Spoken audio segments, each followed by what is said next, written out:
পুতিনের পরমাণু বোমারু বিমান কি আমেরিকার চুক্তির ফাঁদে পড়ে গেল? এবার কি হবে রাশিয়ার? ইউক্রেন কি আমেরিকার দেওয়া তথ্যই হামলা চালালো? নিউ স্টার্ট নাকি নিউ বিপদ? চুক্তির ছাড়ে পড়ছে রাশিয়ার আকাশ। উপগ্রহের চোখে ধরা পড়ল বিরাট ছবি। ইউক্রেনের টার্গেটে পুতিনের বোমারু। পরমাণু চুক্তির ছায়ায় লুকিয়ে থাকা যুদ্ধের নতুন ফাঁদ উন্মোচিত হয়ে গেল। চুক্তি করতে গিয়ে কি বিরাট বড় ভুল করে বসলেন পুতিন? রাশিয়ার বোমারু বিমান এখন ইউক্রেনের রাডারে। নিউ স্টার্ট চুক্তি কি তাহলে পুতিনের জন্য ডুবন্ত নৌকা?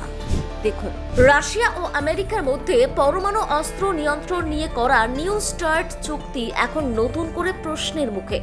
সাম্প্রতিক সময়ে ইউক্রেনের ড্রোন হামলায় রাশিয়ার কয়েকটি গুরুত্বপূর্ণ বিমান ঘাঁটিতে ব্যাপক ক্ষয়ক্ষতির ঘটনার পর আন্তর্জাতিক মহলে আলোচিত হচ্ছে পুতিন প্রশাসন কি আমেরিকার সঙ্গে করা এই চুক্তির মারফত নিজের পরমাণু বোমারু বিমানগুলির অবস্থান অনিচ্ছাকৃতভাবে ইউক্রেনের হাতে পৌঁছে দিয়েছে।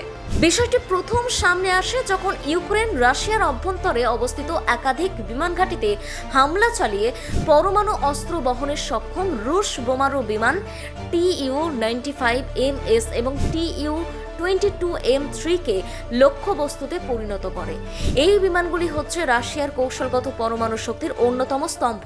প্রশ্ন উঠেছে, ইউক্রেন কিভাবে এত সুনির্দিষ্টভাবে এই বিমানগুলির অবস্থান শনাক্ত করল? এই প্রেক্ষাপটে উঠে আসে 2010 সালের নিউ স্টার্ট চুক্তি, যা রাশিয়া ও আমেরিকার মধ্যে একটি পরমাণু অস্ত্র সংবরণ চুক্তি হিসেবে স্বাক্ষরিত হয়েছিল। এই চুক্তির আওতায় দুই দেশকে বাধ্যতামূলকভাবে তাদের পরমাণু অস্ত্র পরিবহনের সক্ষম কৌশলগত বাহনের, যেমন আন্তঃমহাদেশীয় ক্ষেপণাস্ত্র, সাবমেরিন এবং বোমারু বিমানের অবস্থান ও সংখ্যা জানাতে হয় পারস্পরিকভাবে পর্যবেক্ষণযোগ্য এমন পদ্ধতির মাধ্যমে, যার মধ্যে আছে ন্যাশনাল টেকনিক্যাল মিনস, যেমন উপগ্রহ পর্যবেক্ষণ, নির্দিষ্ট সময়ে পরিদর্শন এবং নজরদারি ব্যবস্থা। সমালোচকদের দাবি, এই চুক্তির আওতায় আমেরিকা নিয়মিতভাবে রাশিয়ার বোমারু বিমানগুলির ঘাঁটির অবস্থান সম্পর্কে ধারণা পাচ্ছে।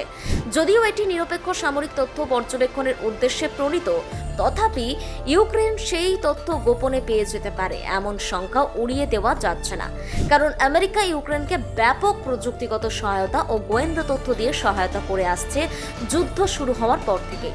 বিশেষজ্ঞদের মতে, ইউক্রেন গত প্রায় 1.5 বছর ধরে অত্যন্ত সূক্ষ্ম এবং কৌশলগতভাবে রাশিয়ার অভ্যন্তরে ড্রোন এবং অন্যান্য দূরপাল্লার অস্ত্র ব্যবহারের মাধ্যমে হামলার প্রস্তুতি নিচ্ছিল।